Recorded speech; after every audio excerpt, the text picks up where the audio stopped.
नमस्कार। इस समय उत्तर प्रदेश में सबसे बड़ी खबर है वो है स्वामी प्रसाद मौर्य की। स्वामी प्रसाद मौर्य के अभी पत्ते खुल नहीं रहे हैं और ये पत्ते क्यों नहीं खुल रहे हैं ये भी समझने वाली बात है, क्योंकि कहीं ना कहीं जो केशव प्रसाद मौर्य का कल का ट्वीट था वो भी देखना है आपको। एक ट्वीट देखिए, इस ट्वीट में क्या लिखा हुआ है। उनका कहना है कि जल्दीबाजी में कोई भी उठाया गया कदम अच्छा नहीं होता है। अच्छा, अब आपको बताते हैं इसके पीछे की बात, क्योंकि आज स्वामी प्रसाद मौर्य का जो स्टेटमेंट उनके घर से आया था वो काफी चौंकाने वाला था और वो कुछ ना कुछ बीजेपी के लिए तो नहीं, लेकिन हाँ, समाजवादी पार्टी को परेशान करने वाला हो सकता है, क्योंकि उन्होंने कहा है कि वो अभी पार्टी ज्वाइन नहीं कर रहे हैं। ये उनका स्वयं का डिसीजन है कि वो कब पार्टी ज्वाइन करेंगे और किस तरह से ज्वाइन करेंगे। क्योंकि अभी जब उनको कहा गया कि आप क्या समाजवादी पार्टी में ज्वाइन कर रहे हैं, तो उन्होंने कहा कि नहीं, कोई भी डिसीजन इतनी जल्दी नहीं लिया जा सकता है। तो ये एक सुई कहीं ना कहीं पैदा करती है, कांटा दिखता है इसमें कि कहीं वो बार्गेनिंग के मूड में तो नहीं है समाजवादी पार्टी से। तो ये एक बहुत बड़ा पहलू है, इस पर भी हम विचार करेंगे, लेकिन पहले सुनते हैं कि क्या कहा स्वामी प्रसाद मौर्य ने अपनी इस बाइट में और क्या इशारा इससे मिल रहा है आपको आने वाली राजनीति में। इस्तीफा देने के बाद जो है हलचल जो मची है बीजेपी के अंदर, कैसे देखते क्या हैं? देखिए, मेरे इस्तीफे से भारतीय जनता पार्टी के नेताओं की कुंभकर्णी नींद टूटी है। भारतीय जनता पार्टी के नेता जो विधायक और मंत्री से सीधे बात नहीं करते थे, आज मान मनोबल के लिए उनकी आरती उतार रहे हैं। एक एक विधायक मंत्री के पीछे तीन तीन चार नेता घेर करके चरोरी और बिन्नत करते दिखाई पड़ रहे हैं।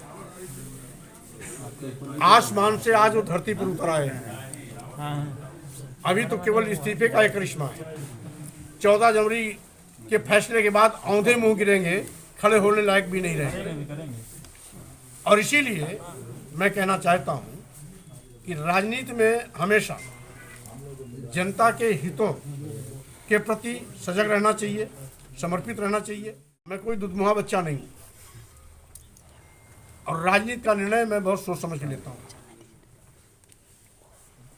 जिस तरीके से कमान से निकला तीर वापस नहीं आता, उसी प्रकार से जो मैंने फैसला किया है उस फैसले से पीछे मैं कभी हो नहीं सकता। और यह फैसला कोई सामान्य फैसला नहीं है।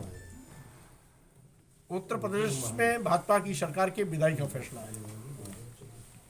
उत्तर प्रदेश की सरकार में उसकी ताबूत का ये अंतिम कील साबित होगा। सर, दलित की बात करते हैं बीजेपी, मगर दलितों को कहीं ना कहीं बहुत उसमें पीड़ित उठाना पड़ा है। ऐसे कैसे देखते, क्या करना चाहिए? आज मेरे इस्तीफे का सबसे बड़ा कारण यही है कि मोदी जी के नाम पर पिछड़ों और दलितों ने जिस तरीके से घूम करके आंख मूंद करके वोट दिया था भारतीय जनता पार्टी को, वही भारतीय जनता पार्टी सत्ता में आने के बाद निरंतर दलितों और पिछड़ों की अनदेखी की, उनके आरक्षण व्यवस्था को अजगर की तरह निकलना शुरू कर दिया।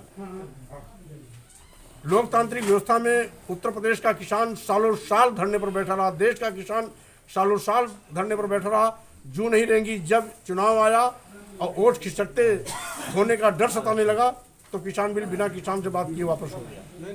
साथ ही साथ आज जिस तरीके से बेरोजगार नौजवानों पर लाठियां भाजी गई, जिस तरीके से आउटसोर्सिंग माध्यम से बेरोजगार नौजवानों को ठगा जा रहा है, आरक्षित जगहों पर सामान्य लोगों की भर्ती करके मनमाना किया जा रहा है, वो सब सामने आ गया है। छोटे लघु मध्यम व्यापारियों के खिलाफ सरकार की नीति उनको और कमजोर बनाने के लिए है। स्वाभाविक रूप से ये उत्तर प्रदेश के हित में नहीं है और बहुत कुछ सोच समझ करके मैंने अपना मंत्रिमंडल से मंत्री पद से इस्तीफा देने का निर्णय लिया है। सर, ये काफिला कहाँ जाके बैठेगा?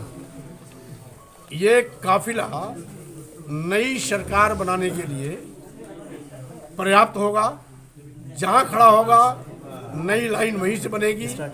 और साथ ही साथ अब हम दम तब तक नहीं लेंगे जब तक वर्तमान सरकार को उखाड़ नहीं फेंकेंगे और नई सरकार बना नहीं लेंगे। तो देखा आपने कि वो अभी गोलमोल हैं, लेकिन ये जरूर है कि बीजेपी को टारगेट कर रहे हैं। बीजेपी को टारगेट करने का उनका सबसे बड़ा जो मुद्दा है वो ये कहा जा रहा है कि वो जो दलित और पिछड़ा वर्ग है, किसान है, इसके उत्पीड़न से काफी परेशान थे, बेचैन थे और मंत्री रहते हुए भी उन्होंने इस पे विचार तो खैर नहीं किया, लेकिन हाँ ये जरूर है कि वो काफी उद्वेलित थे इस पूरे मामले से। लेकिन जब उनको मौका मिला तो उन्होंने डिसीजन लिया। लेकिन ये सब आपको बात बताने से पहले एक बात बताना बहुत जरूरी है, वो ये है कि कुछ दिन पहले का वीडियो जो विधानसभा का एक उनकी स्पीच थी, जिसमें आपको बड़े बड़े नेता वहां बैठे दिखाई दे रहे होंगे, उसमें उन्होंने समाजवादी पार्टी के ऊपर किस तरह का आरोप लगाया था ये सुनना बहुत जरूरी है, क्योंकि उन्होंने तंज किया था कि उनको किसी एक नेता यानी कि आजम खान की चिंता है,